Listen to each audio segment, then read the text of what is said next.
చాలామంది నన్ను సందేహాలు అడుగుతూ ఉంటారు.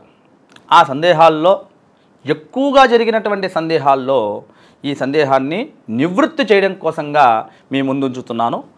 మీకు ఈ వీడియో విన్న తర్వాత దీన్ని ఎవరైతే వినలేనటువంటి వాళ్ళందరికీ కూడా చక్కగా చెప్పండి, నేను విన్నాము, ఈ విషయం ఇది నిజమని కూడా చెప్పండి. అందువల్ల ఒక మంచి విషయాన్ని ఎప్పుడైతే ఇతరులకి చెబుతారో ఆ వాతావరణాన్ని అంతా కూడా సమాజంలో మనం ఏర్పడవచ్చు.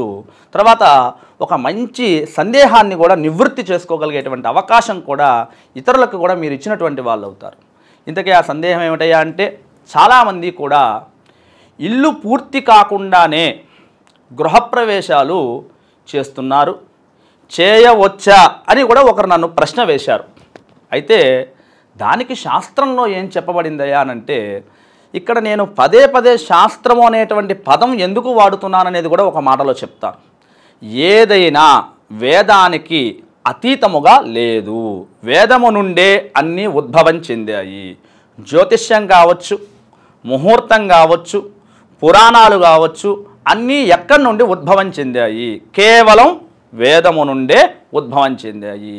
వేదంలో చెప్పకుండా ఉండేవన్నీ కూడా ఆచారాలు, సాంప్రదాయాలు. కానీ వేదం చెప్పేది మాత్రం శాస్త్రము. అంటే ఏమిటి? ఇంకొకటి లేదు అక్కడ, అదే ఉన్నది. కాబట్టి దాన్ని మనం గ్రహించవలసింది. దీంట్లో విషయం ఏమిటయ్యా అంటే, గృహప్రవేశం చెయ్యటానికి ముఖ్యమైనటువంటి అర్హత ఏమిటంటే, ఇల్లు పూర్తి నిర్మాణం చెయ్యాలి.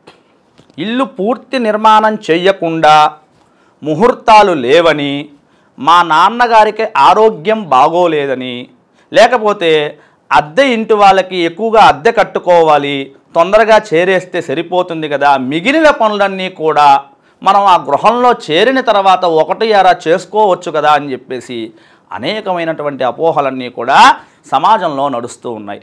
అయితే దానికి శాస్త్రం ఏమి చెప్పిందయ్యా అంటే, ఇల్లు పూర్తి కాకుండా ఎట్టి పరిస్థితుల్లో గృహములో చేరరాదు.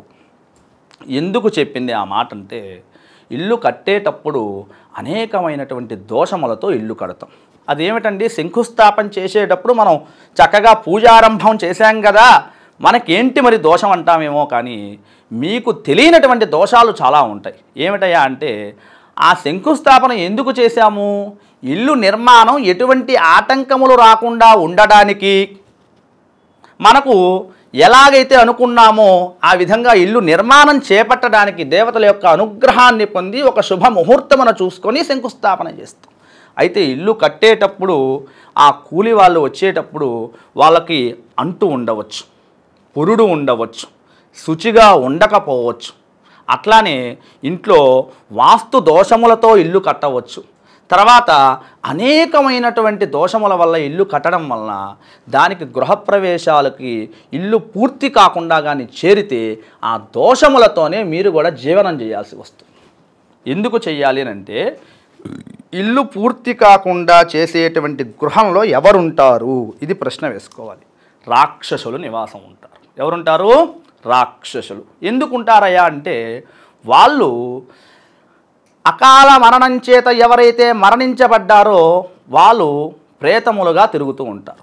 ఈ ప్రేతములుగా తిరిగేటువంటి వాళ్ళందరూ కూడా పాడుపడ్డ ఇల్లు, కడుతున్నటువంటి ఇల్లు, కడుతూ మధ్యలో ఆగిపోయినటువంటి ఇల్లు, అలాగే నిదానంగా కడుతూ ఉంటారు చాలామంది, చాలా ఏళ్ళ వరకు. అలాంటి ఇళ్ళని ఆశ్రయం చేసుకొని ఉంటారు.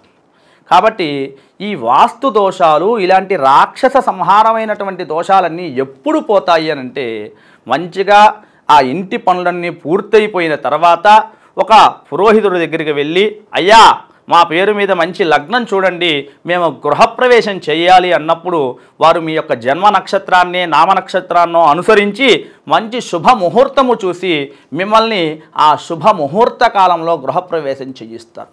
ఇంట్లో కూడా ఇంకొక ముఖ్య విషయాన్ని తెలుసుకోవాలి. నేరుగా మానవులు వాళ్ళు కట్టినటువంటి ఇంట్లోకి కూడా ప్రవేశం చేయడానికి అర్హత లేదని చెబుతున్నది శాస్త్రం. ముందుగా ఎవరిని తీసుకొని వెళ్ళాలి? సర్వదేవతా స్వరూపమైనటువంటి గోమహాలక్ష్మిని ముందుగా పంపిస్తున్నాం. అంటే మనం కట్టుకున్నటువంటి ఇంట్లో కూడా మనం పోయగలిగేటువంటి స్థితి కూడా లేదు శాస్త్రంలో. ముందుగా సర్వదేవతల యొక్క స్వరూపమైనటువంటి గోమహాలక్ష్మిని లోపలికి పంపించి చక్కగా మంగళ వాయిద్యములతోటి శుభ మంగళ ద్రవ్యములతోటి పురోహితుడు వేదమంత్రాలు చదువుతూ చక్కగా గృహప్రవేశంలోకి అడుగు పెడతాం. మనం పెట్టిన తర్వాత ఒక్కసారి గృహప్రవేశం చేసిన తర్వాత ఆ ఇంటనే ఉండి భోజనాదులు చేస్తూ నిత్యము ఉదయము సాయంత్రము దీపారాధనలు చెయ్యాలి. చెయ్యకుండా ఎవరైతే ఉంటారో మరలా తిరిగి ఎవరు వస్తారు? పూర్వం ఉన్నటువంటి రాక్షసులందా కూడా ఆశ్రయం చేస్తారు.